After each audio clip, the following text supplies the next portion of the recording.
What's up? What's going on, guys? Welcome back to the channel and welcome back to another video. Captain Cody Davis hanging out with you guys again for another one. Just want to start off by saying happy Thanksgiving, happy belated Thanksgiving to all of you watching. Hopefully you guys had a very safe and enjoyable holiday.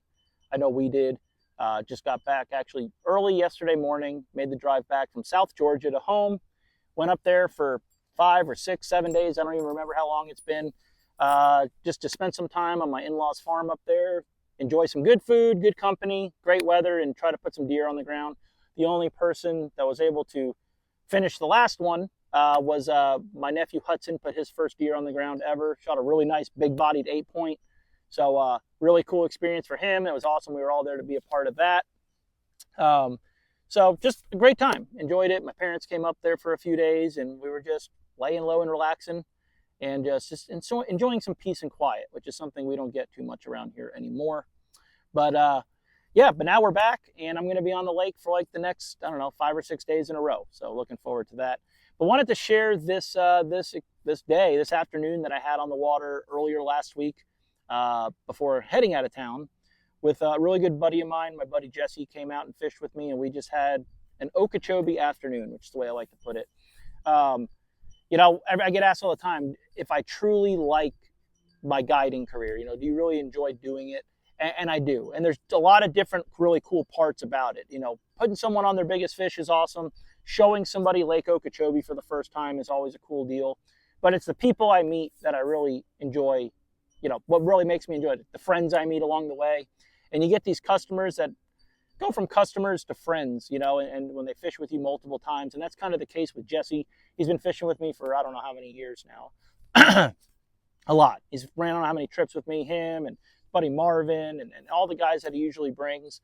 And just always fun, a lot of bullshitting going on, a lot of fish catching, usually some big fish, and we just always have a good time. And it just makes my job so much easier when it's someone you know on the schedule. Like, for instance, tomorrow and the next day, I'm taking a buddy of mine, Joe. And, you know, once I look in the book, realize it's him, it's call him, hey, man, you okay meeting here? Yep, all right. And it's just like a go with the flow kind of day. And I feel like you just get a better turnout because I'm able to be more of myself as far as like experimenting on the water, trying new areas and stuff, because your confidence is up. He knows, you know that he knows that you know somewhat what you're doing. You're not trying to, you know, impress or anything. It's just about going out there and catching some fish. And it's just a much more easygoing trip. And anyway, you know, we had some really bad weather come in last week. I was talking about it in my last video. We had our big cold fronts, and I knew that the fishing was going to be awful, really. So I didn't have any trips booked. I said I'm not even booking any because it's going to be slow. Got some stuff done around the house, and I think it was like Saturday. I looked at the weather, and I'm like, man, Monday, I leave Tuesday, but Monday afternoon could be the deal. It's going to be 3 to 4 days after that front. The wind's going to switch out of the east, which means blowing warm air off the ocean. There's going to be some cloud cover a little bit. It's going to start being a little less fronty, and these fish are probably going to turn on that afternoon. Threw it up on Facebook, and Jesse called me and said, hey, man, I'll take it. I want to go that afternoon. Let's ride. I said, all right, sounds good. Told him what ramp, and we were going. So I told him to meet me at noon, and that's what we did. There's like this misconception anymore that in order to have a phenomenal day of bass fishing, you need to be out there in the dark, like first thing in the morning. And this time of year, that couldn't be any further from the truth. The last 3 hours are the magic hours on Lake Okeechobee, especially in the winter when you're dealing with post-frontal conditions, which is what we were dealing with. And if you time it right, you can have an absolute killer afternoon. And again, I tell everybody every day, it's not about where on Lake Okeechobee, it's all about when. There are no secret spots on Lake Okeechobee, and every 100 yards on this lake has a 30-pound bag on it. It's just about being there when the time is right, which is what we did. And with all that wind, blowing all the stuff around, it blew a lot of bait into some of these more back areas, and had a bunch of bait pressed up into the mouths of some spawning coves, right? So, in full disclosure, I really didn't find this group of fish. A good buddy of mine, DJ Timms, was on a trip and found them, and it actually tipped me off to them. I went out there the day before to kind of check it, and was fishing around DJ. He was catching them. I went a little bit further down and ended up catching some fish. So I said, we'll just run the trip here the next day. And again, DJ even said, man, tomorrow afternoon is when they're going to bite, and they did. So again, we're fishing basically a funnel. In 4 hours of fishing, 5 hours, we went 150 feet. Like, we didn't move the boat. We didn't need to, again, because these fish were coming to us. They were coming into these areas to spawn. And where we were in front of a big spawning pocket that's very way in the back and protected. And there's really only 2 ways into this backwater, right? Like where we were, and there's one a little bit further down towards Clewiston that these fish are funneling into. And when you get bait compressed into these trails, it's just the perfect makings for a fish, these bass, to just gorge before moving back into spawn, which is what we dealt with. And we probably caught 40 to 50 fish that afternoon. And I think we had like 24 pounds with our best 5, which the way the lake was fishing was a killer day. And it's just a killer day either way. But caught them on predominantly all moving baits, anything that imitated a shad. Jesse's been really into throwing a trap. He was throwing that 1/2 ounce Yo-Zuri Rattling Vibe rattle trap in like that shad chrome color. I don't know what they call it. He lit them up on that, and he pretty much threw that the entire time. I had this rigged up from the night before, just a 1/2 ounce. This is like a mouse colored, Tennessee shad colored Nichols catalyzer spinnerbait, double silver willow leaf blades. That's pretty much the only spinnerbait I throw out here on the lake. I'm not much of a spinnerbait guy, but when they are eating shad, and really focused in on the shad in some off-colored, windy, dirty and windy conditions, this thing gets smoked. And double willow leaf, because I'm just trying to imitate shad. I'm not really trying to get big vibration or anything. And those willow leaf blades were the exact size of the bait they were eating in there. So it worked perfect. Ended up, at the end of the day, catching some on a frog and a spook, I believe, as well. But just a fun deal. 17-pound fluorocarbon, I think, for both of us. And both of us were throwing our baits on the exact same rod, really the same setup. We were throwing them on the 7-4 Senko Sticks medium heavy, medium fast chatter trap rod. All right, this is the rod. I've talked about it a bunch. That really put Alex Tarasenko on the map of rod building, was this chatter trap. If you're throwing a moving bait, whether it's a chatter bait, a spinner bait, a lipless, a hair jig, a square bill, if I already said that, a shad wrap, whatever. I think I would just mix a few baits up. A rattle trap, obviously. This bait is freaking killer, and I love it for a spinner bait. He makes several chatter trap rods in the lineup. Alex himself throws his spinner bait on the 7.6. I think it's the medium heavy fast. It's the bigger chatter trap. That's what I use primarily to throw just my chatter baits on. But I like this one for the spinner bait, and it's the best rattle trap rod ever built. But it's got that perfect parabolic bend. It's soft. It's ridiculously lightweight and balanced. It's everything that everyone says about every rod that they like, right? But this one truly is done right, and you just don't lose fish on it because you can play them around the boat with that softer tip. Trying to show you guys there. You guys will see it in the video, the rod doing all the work, which is great. And I love throwing this on with a spinner bait because your spinner bait's going to last longer. The stiffer the rod is, the more torque it puts on that spinnerbait arm, and that's when you run into your spinnerbait arms breaking on big fish. This loads the rod, keeps that hook pinned. It enables that fish to load up on the bait a little bit more, and it's going to put a lot less stress on that spinnerbait. You can see right there, that bait right there has probably caught 40 bass, and it's still perfectly good. And a lot of that has to do with the rod. Jesse absolutely loves his. He ended up buying 2 or 3 of the rods, and they're great. If you were looking to try a chatter trap for yourself and you could only wanted to just try one, go with this one. Again, it's the 7.4 medium heavy, medium fast, 1/4 to 3/4 ounce, 10 to 17 chatter trap rod. This one will do it all. I do throw 1/2 ounce chatter baits on this as well, and it's just a little bit more versatile. Okay. But you can use code TIGHTSPLICE at checkout, and I think it saves you 10% off. Saves you 10% on the rod. I promise you, you won't regret it. I ran into a guy on the way to Georgia. I was wearing a Senko Stick shirt, and I guess he's been seeing the Senko Stick stuff online. And he said, "Are those rods really worth it?" And I was talking to him at the rest area. I said, "Yeah, man, I absolutely love them." I said, "Tell you what, try one. If you don't like it, DM me, and I'll pay for the rod and buy it off you." But this thing is. Couldn't say enough good things about this rod, but that's about it. Just wanted to showcase to you guys. I'm rambling a little bit on this one, but just had an awesome afternoon, timed it right, fished it right, took our time, and just caught a bunch of big fish. So enjoy the clips. If you guys are looking to get out there and book a trip, I've got plenty of openings. really over the next month or so, give me a call, give me a text, and we'll get you out there, even if it's just for 4 hours in the afternoon. As you guys will see, that sometimes that's the best time to be out there anyway. So I'll see you guys on the next one. Like and subscribe, and tight lines out there. Sometimes I have a thing.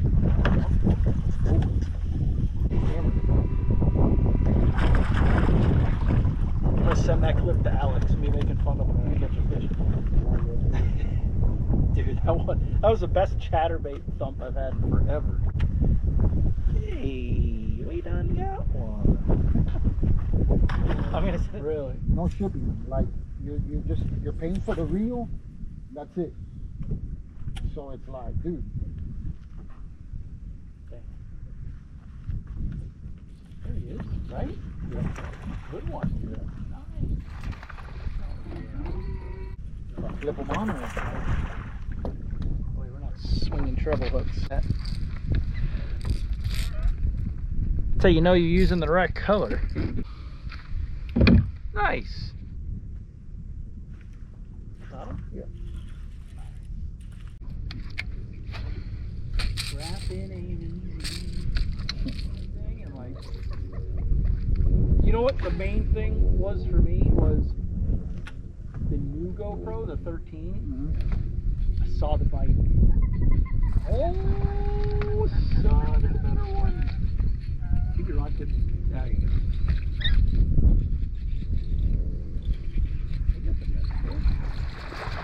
Oh, they're all solid. After this now, I think you'll like it. They're a little pricey though. That's no, I'm gonna get net. Oh, you nice. Yeah, I need one. The only thing I heard about a DJI, and honestly, the guy that said it goes, guys, listen, at the end of the day, it's really not that big of a difference. Let's go. What the? Oh, it's gotta be a tilapia. Dude, he'll drag. Doesn't feel like a bass. Doesn't look like a bass, you know? It's on a spinnerbait though. It's not surging.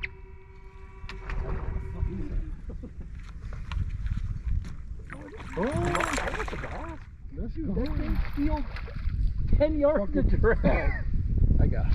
God, I've never had a bass hit something that hard. Hey. They say the GoPro has like a little bit of a cleaner picture. Like it's still crisper. It's a crisper, still better. Well, it was weird. I was watching one review and the guy was talking about how much better, like, oh, nice. Gosh, Anyway, let's go.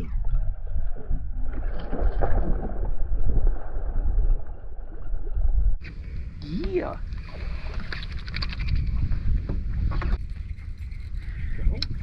Sometimes you watch a video and you're like, let's show speed warning. Right.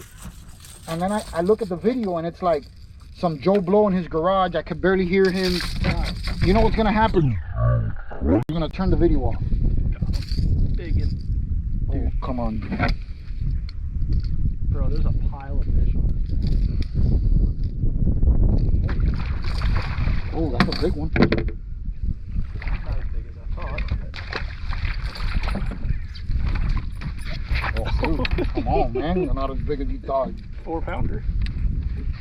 They biting. Nickel spinnerbait in the face.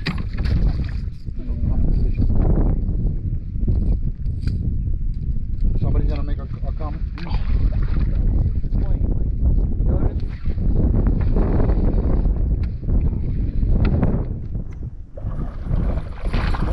Oh, I got one. Do you? Yeah. Look at this guy. Nice. Nice.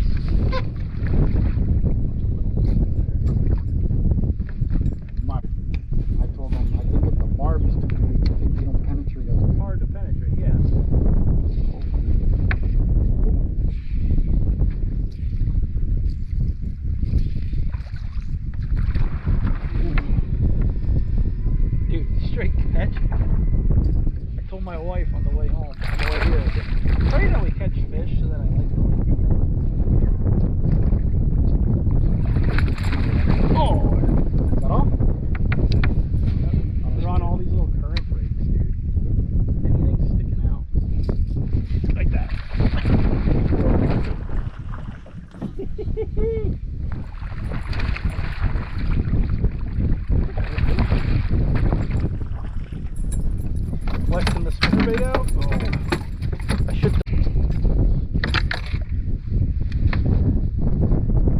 good solid pre-spawners. You guys want to? Are they back here to spawn? Yeah, yeah. Fish that you catch.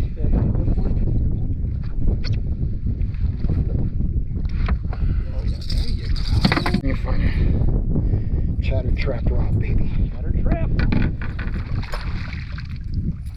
Chunks. Dude, I like that rod flex, so it doesn't. Your spinnerbait lasts longer. And you know what? When I build my trap rod, I'll just take this rod and I'll make it a spinnerbait rod. Alex told me that. I like. How?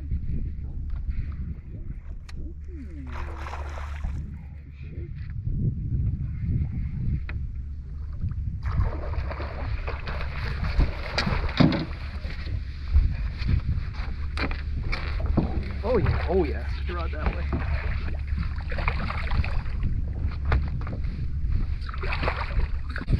Let's go. Hold on. Let me get the wires.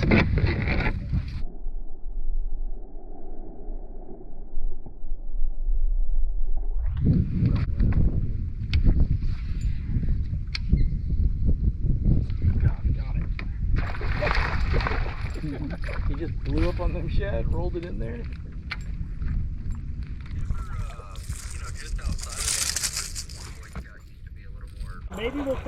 Maybe we'll catch one more.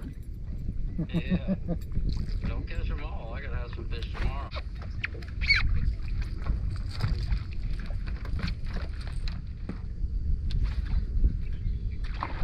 Oh, dude, that thing came from it hit the water. It came...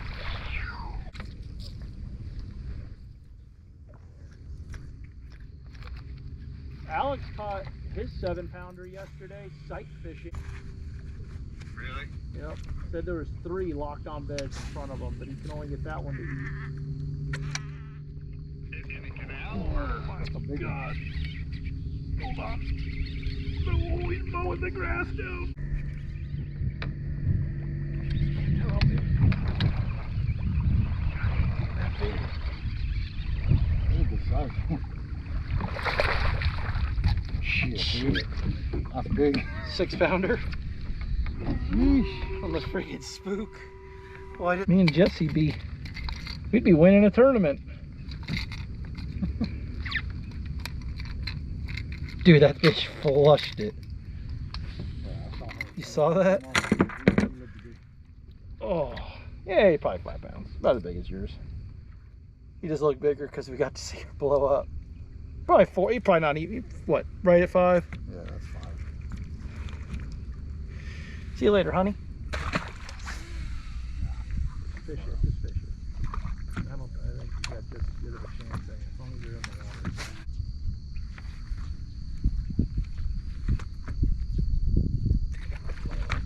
Got him? Yep. Nice, dude.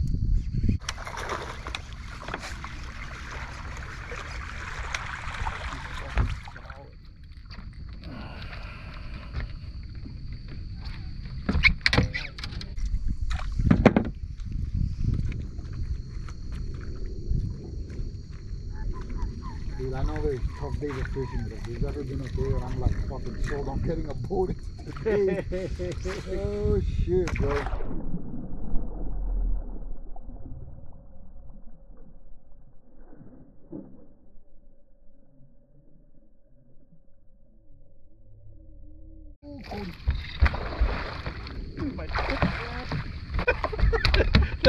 That'll be a cool clip. It's today. Oh, that's like what, 5, 6? He's like 4. I thought he was a lot bigger. Oh yeah. Don't get much better.